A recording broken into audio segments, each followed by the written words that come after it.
Paz y bien. Lo que vamos a exponer a continuación no es una homilía, como habitualmente lo hacemos para los domingos correspondientes.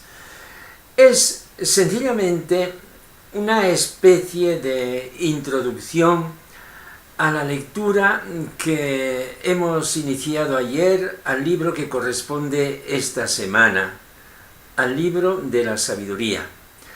El libro de la sabiduría es un libro que tiene 19 capítulos y de este libro vamos a tomar algunas secciones para completarlo en esta semana 32 del tiempo ordinario.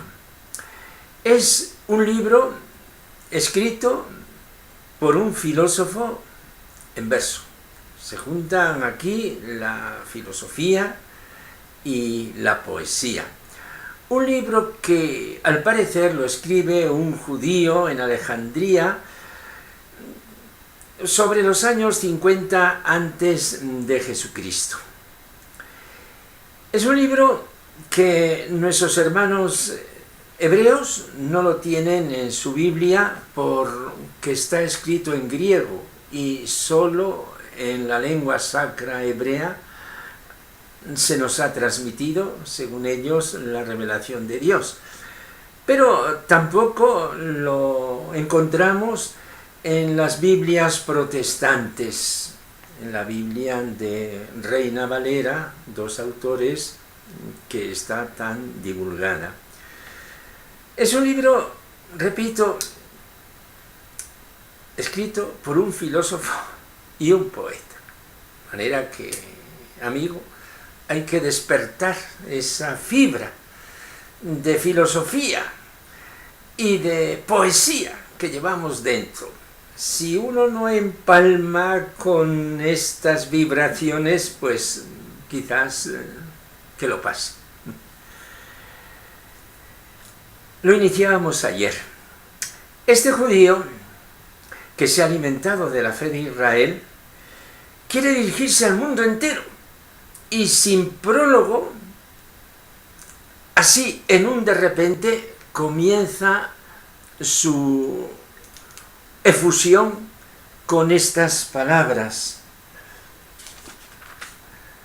Amad la justicia, gobernantes de la tierra, pensad correctamente del Señor, buscando con sencillez de corazón.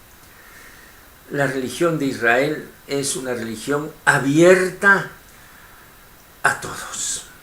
Es hermoso considerar que Dios comunica sabiduría a todos los que con un corazón recto la están buscando. Hombres eminentes que pasan por la historia, pensemos decenios recientes a Gandhi, un hombre de oración, un hombre místico, un hombre que amó la sabiduría y Dios estaba con él. Este libro de la sabiduría se abre al mundo entero.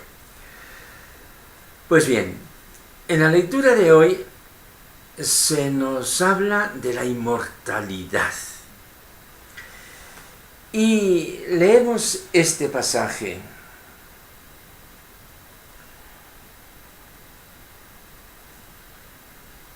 En el capítulo 3, en el versículo 4. Aunque la gente pensaban que cumplían una pena, se refiere a los justos que mueren, su esperanza estaba llena de inmortalidad. Y aquí que en la Biblia oficial de la liturgia para España encontramos una nota que es preciosísima. Por primera vez en el libro y en todo el Antiguo Testamento se afirma la fe en la inmortalidad del alma. Y pone a continuación los textos concretos en los cuales aparece esta palabra, la inmortalidad. Vamos a repasarlos. El primero es el que hemos leído, capítulo 3, versículo 4. El segundo es el capítulo 8, versículo 13, donde se nos dicen: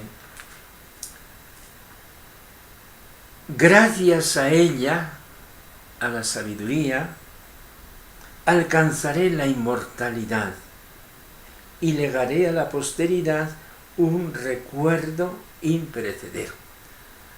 De manera que la sabiduría y la inmortalidad van juntas.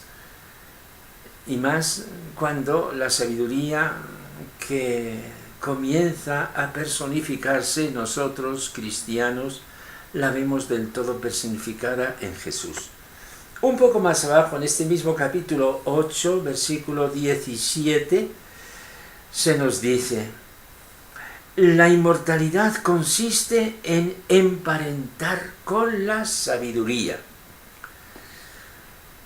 Yo he tomado la sabiduría como esposa y quiero fundirme con ella.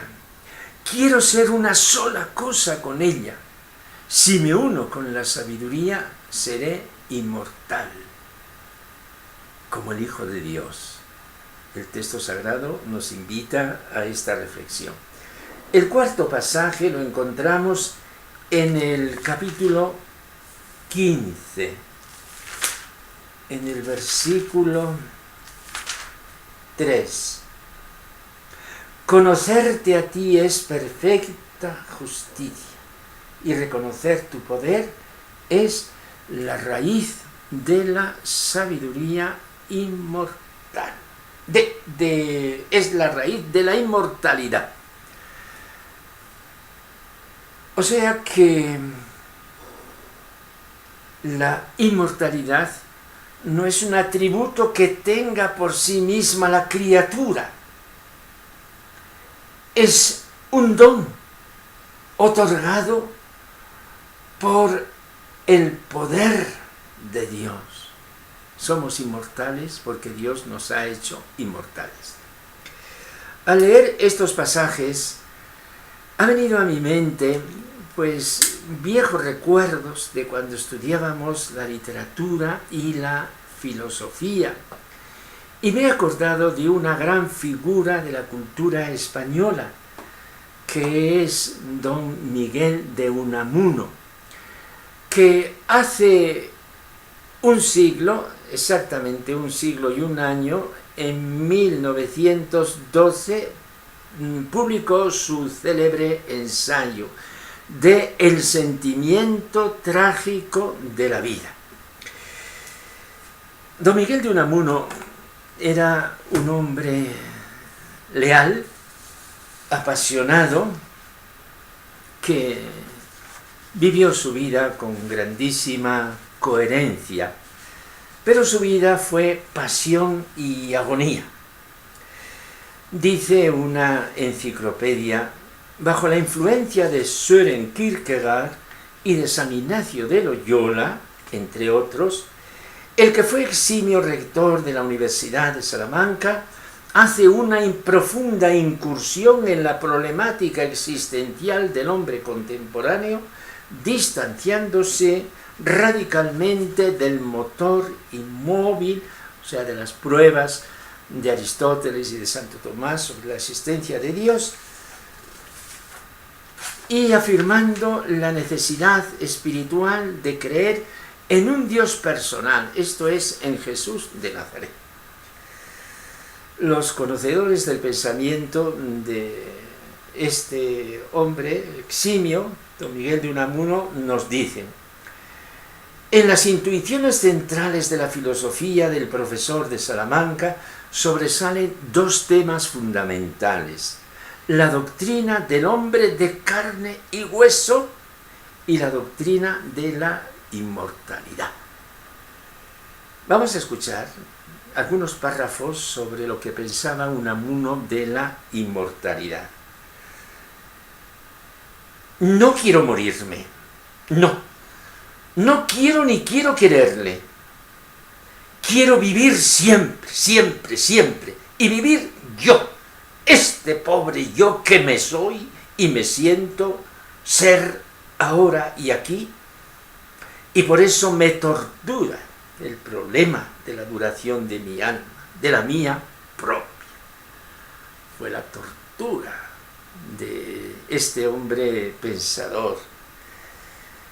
él llega a comprender que sólo la fe cristiana abre los horizontes de esta inmortalidad, que no es únicamente inmortalidad del alma, sino inmortalidad del ser, del sujeto, del yo, de carne y hueso. La fe cristiana, dice, nació de la fe que Jesús no permaneció muerto, sino que Dios le resucitó. Y que esta resurrección era un hecho.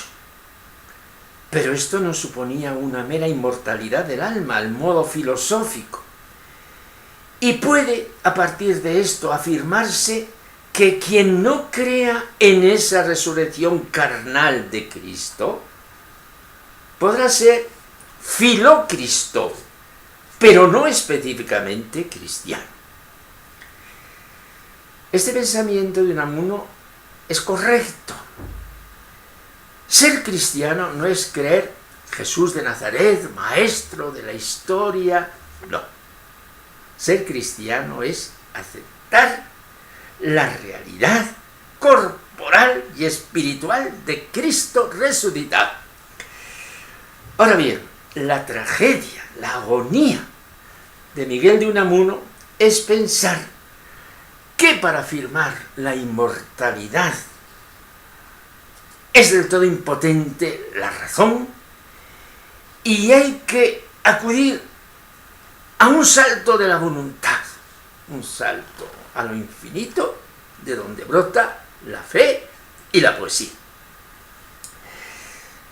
Esto lo expresó con su agudeza y con esa fuerza característica que tenía en su lenguaje, lo mismo en prosa que en verso, por ejemplo, cuando escribe en esta obra citada del sentimiento trágico de la vida, en el capítulo 4, la esencia del cristianismo, en Nicea vencieron, pues, como más adelante en el Vaticano, es decir, el Vaticano I, hoy, los idiotas. Tomada esta palabra en su sentido primitivo y etimológico. Idiota no es el ignorante, sino es el que se autoafirma en su singularidad y en su ingenuidad. Los ingenuos, los obispos cerriles y voluntariosos, representantes del genuino espíritu humano, del popular, del que no quiere morirse, diga lo que quiera la razón. Así pues, vivir en esta esperanza de la inmortalidad y luchar por ella en una agonía continua, en un combate a muerte contra la razón, que tiene que rendirse, y la fe, que tiene que erguirse contra la razón. Aquí es donde nosotros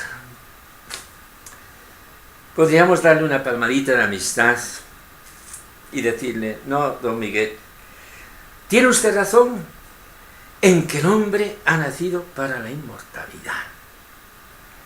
Pero esto sin agonía,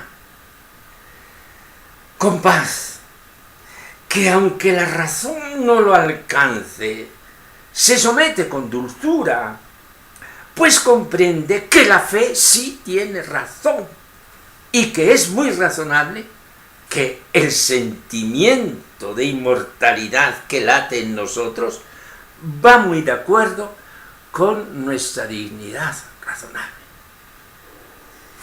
Jesús nos da la paz de la esperanza en la resurrección. Pensamientos muy oportunos para este mes de noviembre.